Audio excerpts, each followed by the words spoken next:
General skills and specific motor skills involved in playing physical activities. General skills. Coordination. The ability to use different parts of the body together smoothly and efficiently. Agility. The ability to move quickly and easily while changing direction with control. Endurance. The capacity to sustain physical activity over a long period without tiring quickly. Reaction time. The speed at which a person responds to a stimulus. Flexibility. The range of motion available at a joint. Speed. The ability to move the body or parts of the body quickly. Strength. The amount of force a muscle or a group of muscles can exert against resistance.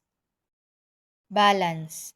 The ability to maintain stability and control of body position, whether still or moving. Specific skills.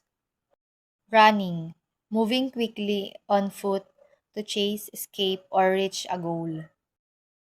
Jumping. Propelling the body upward or forward off the ground. Throwing. Propelling an object through the air using the arm. Dodging.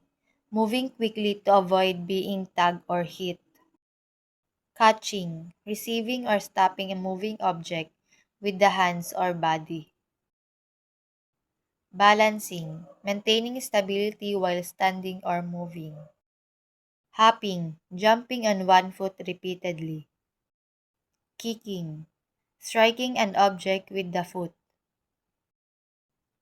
Coordination. Using multiple body parts together smoothly and efficiently. Teamwork. Collaborating with others to achieve a common goal.